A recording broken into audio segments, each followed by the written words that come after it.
Hello everyone, welcome to खुशी की दुनिया। खुशी की दुनिया में आपका बहुत बहुत स्वागत है।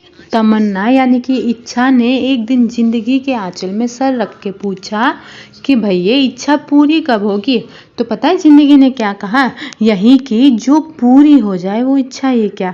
और ये सुनकर के इच्छा सोच में पड़ गई। सोचती सोचती हेलो। तो आज की समरी है इच्छा पूर्ति बुक की, जिसे लिखा है रविंद्रनाथ टैगोर जी ने।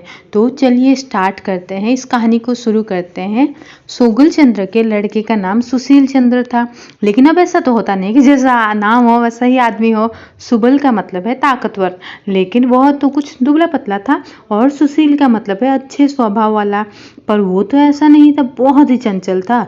सुशील अपनी करतूतों से पूरे मोहल्ले मोहल्ले को परेशान करके रखता था, पर उसके पिता भी उसे कुछ नहीं कह पाते थे क्योंकि वो उनकी पकड़ में नहीं आता था। वो ठहरे गठिया के रोगी, भागना दौड़ना उनके लिए आसान नहीं था। और सुशील था फुर्तीला, हिरण जितना तेज भागता था, जब देखो तब चंपत हो जाता। सैटरडे का दिन था, स्कूल दिन में 2 बजे बंद हो जाता था, पर सुशील स्कूल नहीं जाना चाहता था। उसके बहुत कारण थे। पहला ये कि उस दिन उसका क्लास टेस्ट था। इसके अलावा वो सारा दिन शाम को होने वाली फटाके की तैयारी में बिताना चाहता था। सुबह से ही इसकी धूमधाम से तैयारी चल रही थी और वो सारा दिन वही बिताना चाहता था। जब स्कूल जाने का समय हुआ तो उसने अपने पिता से कहा कि वो स्कूल नहीं जाएगा क्योंकि उसके पेट में दर्द हो रहा है। सुबल को पता था कि उसका पेट दर्द कैसे भगाया जा सकता है, इसीलिए उसने कहा कि फिर तो तुम घर पे ही रह सकते हो, हरी पटाखे बाजी देख आएगा। मैं तुम्हारे लिए कुछ टॉफियाँ भी लाया था, तो अब तो तुम उन्हें नहीं खा सकते हो। हाँ, मैं तुम्हारे लिए कड़वी दवा ले आता हूँ। ये कह करके उसने दरवाजे पर ताला लगाया और बाहर चला गया। अब सुशील अजीब उलझन में था। वह टॉफियों से जितना प्यार करता था, दवा से उसे उतनी ही नफरत थी। और अब तो वो पटाखेबाजी देखने भी नहीं जा सकता था। जब सुशील के पिता दवाई लेकर के दौड़े घर पहुंचे तो जब झट से खड़े हो गया और फिर बोला कि मैं अब ठीक हूँ, मैं सोच रहा हूँ कि स्कूल चला जाऊँ। उसके पिता ने उसे जबरदस्ती दवा पिला दी, आराम करने के लिए कहा और फिर दरवाजे पर ताला लगा के चले गए।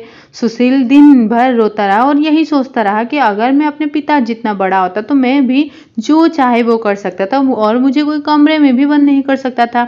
सुशील के पिता भी बाहर बैठे हुए सोच रहे थे कि मेरे माता पिता के लाड प्यार ने मुझे बिगाड़ दिया था।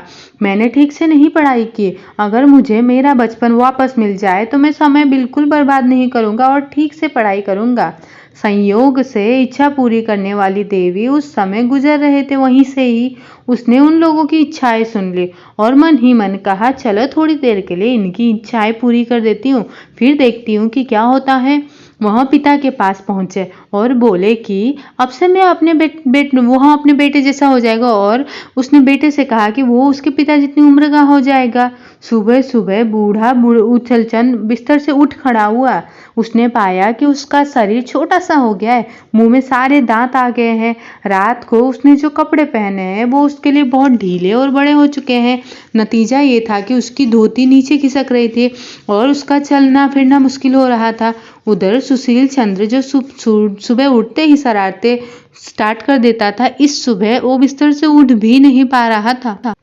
अंत में उसके पिता की चीख चिल्लाहट ने उसे उठने पर मजबूर कर दिया।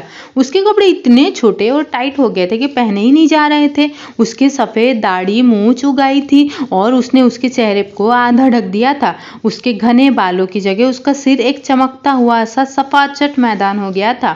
दोनों की इच्छाएं पूरी हो चुकी थी, लेकिन इस बदलाव से कई गड़बड़ियां होनी स्टार्ट हो गई। सुशील अपने पिता की तरह बनना चाहता था ताकि वह जो भी चाहे वो कर सके। उसने सोचा था कि वह पेड़ों पर चढ़ेगा, तालाब में छलांग लगाएगा, हरे कच्चे आमों का स्वाद लेगा और बस इधर उधर घूमता फिरेगा। लेकिन अचरज की बात यह थी कि उस सुबह इसका इनमें से कुछ करने का मन नहीं कर रहा था। इनकी जगह वह बरामदे में चटाई बिछा करके न जाने क्या सोचता हुआ बैठा रहा। फिर उसके ध्यान में यह बात आई कि उसे खेलना कूदना बिल्कुल छोड़ नहीं देना चाहिए और उसने पेड़ पर चढ़ने की कोशिश की। एक दिन पहले उस पेड़ पर वह गिलहरी की तरह चढ़ गया था, लेकिन आज तो वो चढ़ ही नहीं पाया। उसने कच्ची डाल को पकड़ करके चढ़ना चाहा, पर वह डाल ही टूट गई और वह जमीन पर धम से गिर पड़ा। उधर से गुजर रहे लोग उस बूढ़े को बच्चों जैसी हरकतें करते हुए देखकर हंसने लगे। सुशील बिल्कुल जड़ हो गया। वह चटाई पे आके बैठ गया और उसने नौकर को पुकार करके कहा, जाओ मेरे लिए 1 रुपए की टॉफियां ले आओ। सुशील को टॉफियां हमेशा से पसंद थी। जब भी उसके पास पैसे होते तो वह स्कूल के पास वाले दुकान से टॉफियां ले आते थे। उसकी यह इच्छा थी कि उसके पास में जब पिता जितना पैसा रहेगा तो वह टॉफियों से जेब भर लेगा। नौकर उसके लिए पूरे 1 रुपए की टॉफी ले आया।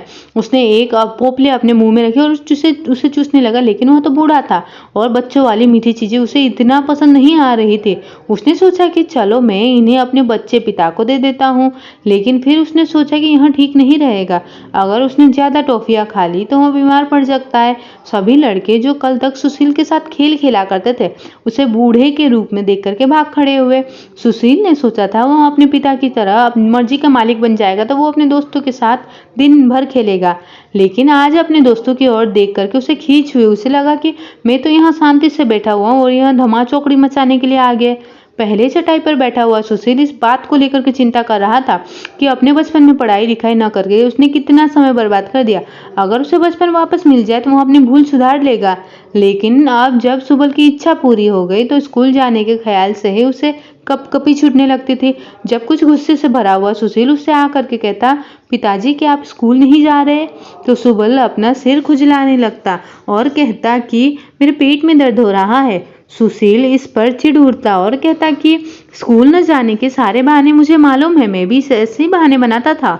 सचमुच सुशील को ये सब बातें इतनी अच्छी तरह से पता था कि उसके पिता के सारे बहाने सुशील के आगे में बेकार हो गए और सुशील अपने नन्हे पिता को स्कूल जाने के लिए मजबूर कर देता।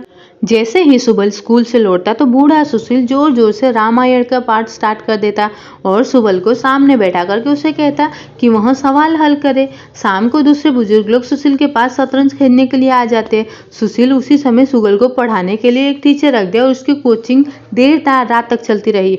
सुशील को यह भी पता था कि जब उसका पिता बूढ़ा था तो वो ज्यादा खा लेने पर उसका पेट खराब हो जाता था, इसीलिए वह उसे ज्यादा नहीं खाने देता था। लेकिन इस वक्त तो सुबल जवान था और उसे जमकर भूख लगती थी। वह तो कंकड़ पत्थर भी पचा सकता था। उसे जितना खाने को मिलता था वह बहुत ही कम था। वह काफी दुबला हो गया और उसकी हड्डियां निकल आई। इससे सुशील को यहाँ लगा कि कहीं वो बीमार तो नहीं हो गया और उसने उसे कई तरह की दवाइयां देनी स्टार्ट कर दी। बूढ़े सुशील को भी कई तरीके की समस्याएं झेलनी पड़ रही थी। वह लड़कों जैसे जो भी चीजें करना चाहता था वह कर नहीं पाता था। पहले वह किसी नाटक को छोड़ता नहीं, लेकिन अगर वह पहले नाटक में देखने जाता तो उसे ठंड लग जाती, वह जुकाम खांसी से परेशान हो जाता और शरीर में ऐसा दर्द होता कि उसे कई हफ्तों तक बिस्तर में रहना पड़ता। वह हमेशा तालाब में ही नहाया करता था, लेकिन अगर अब वह ऐसा करता तो उसके जोड़ों का दर्द बढ़ जाता और ठीक होने में 6 महीने लग जाते। इसीलिए उसने हर 2 दिन बाद नहाना स्टार्ट कर दिया, वो भी गर्म पानी से, और सुबह को भी वह तालाब में नहाने नहीं देता था। अगर सुशील बिस्तर से उछलता तो उसे हड्डियों का दर्द स्टार्ट हो जाता। अगर वह पान खा लेता तो पता चलता कि पान को चबाने वाले दांत तो है ही नहीं। और अगर वह पुरानी आदतों के अनुसार आनंदी चाची के मिट्टी के घड़े को पत्थर से तो फोड़ देना चाहता तो लोग उसे बचकानी हरकत के लिए डांटने फटकारने आ जाते। वो समझ ही नहीं पा रहा था कि स्थिति को कैसे संभाले। कई बार सुबल चंद्र ये भूल जाता कि वो तो लड़का है। अपने को पहले जैसा बूढ़ा मान करके वहां वो पहुंच जाता जहां बुजुर्ग लोग बैठे ताश और चौपड़ खेल रहे होते हैं और बड़ों की तरह की वो बातें करने लगता था। वे लोग उसका कान खींच देते और कहते कि बहुत हुई तुम्हारी बदमाशी, अब जा करके खेलो। किसी मौके पर वो अपने टीचर से कहता कि जरा हुक्का दीजिए, मुझे तलब लगी है। टीचर उसे बिल्कुल ही वाहियात लड़का समझ करके उसे बेंच पर खड़े रहने की सजा देते। अगर वह नाई से इस बात की शिकायत करते कि वह 10 दिन से उसकी दाढ़ी बनाने क्यों नहीं आया तो नाई पलट करके कहता कि मैं 10 साल बाद आऊंगा। पुरानी आदत के मुताबिक कई बार वह सुशील को सबक सिखाने के लिए मार भी बैठता। सुशील गुस्से से भर उठता और चिल्ला करके कहता, तुम्हारी एक बूढ़े आदमी को मारने की कैसे हिम्मत हुई? क्या तुम्हें स्कूल में यही सिखाया जाता? लोग आकर के बीच बचाव करते और उसके बेहुदा व्यवहार के लिए उसे झाड़ देते। अंत में सुबल ने प्रार्थना करना स्टार्ट कर दिया कि मैं अपने लड़के सुशील जैसा बूढ़ा हो जाऊं और जो कुछ चाहूं अपनी इच्छा से कर सकूं। इस तरह सुशील भी यही प्रार्थना करने लगा, हे भगवान, मुझे फिर से अपने पिता की तरह जवान बना दो जिससे कि मैं जी भर करके खेल सकूं। मैं अपने पिता को अपने वश में नहीं रख पा रहा। मुझे इस बात की चिंता लगी रहती कि न जाने वह कब कौन सी शरारत कर बैठे। इच्छा देवी फिर से उनके सामने प्रकट हुई और पूछे कि क्या तुमने अपनी इच्छाओं का मजा पूरी तरीके से ले लिया है। उन दोनों ने सिर झुका करके देवी को प्रणाम किया और बोले, माँ बहुत हो चुका, अब मैं पहले जैसा बना दीजिए दोनों को। इच्छा देवी ने कहा, ठीक है, कल सुबह तुम दोनों पहले जैसे हो जाओगे। अगली सुबह सुबल बूढ़े के रूप में ही उठा और सुशील ने पाया कि वो पहले जैसा लड़का बन चुका है। उन दोनों को लगा कि जैसे वो कोई सपना देख करके अभी नींद से जागे हैं। सुबल ने भारी आवाज में आवाज लगाई, क्या तुम व्याकरण का पाठ याद नहीं करोगे। सुशील ने अपना सिर खुजलाकर नीचे देखते हुए कहा, पिताजी मेरी व्याकरण की किताब खो गई है। और इसी के साथ में ये कहानी यहीं खत्म होती है। लेकिन जहाँ तक बात है ये कहानी की सीख की, तो जिंदगी में उम्र के हर पड़ाव के साथ में हमारे किरदार भी बदलते हैं। वक्त के जिस दौर में हम होते हैं अक्सर हम उसे आगे या पीछे जाने की कामना करते हैं। इस कहानी के जरिए रविंद्रनाथ जी ने इंसान की फितरत दिखाई है कि कैसे इंसान कभी संतुष्ट नहीं होता, कैसे उसकी इच्छाएं कभी खत्म नहीं होती और कैसे हर आदमी यह सोचते हैं कि अगर वो ना होकर के कोई और होते तो उसकी जिंदगी कितनी बेहतर और आसान होती।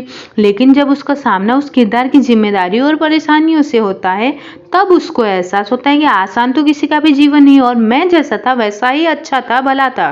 कई बार हम समय की कदर नहीं करते और वक्त गुजरने के बाद अफसोस करते हैं। इसीलिए किसी और की तरह बनने की इच्छा ना करे बल्कि अपनी जिम्मेदारी को समझे और उसे अच्छे से निभाए। आई एम श्योर आपको इस कहानी से इच्छाओं वाली वो जो लाइन स्टार्टिंग में पढ़े थे हम लोग, उसका जवाब मिल गया होगा। इसी के साथ ये कहानी के बारे में आगे आपको कोई कहानी सुननी है तो वो भी आप कमेंट बॉक्स पे मैसेज कर सकते हैं। और इसी बात पे रखिए अपना ढेर सारा ख्याल, अपने आसपास वाले लोगों का ख्याल। Thank you for listening this audio.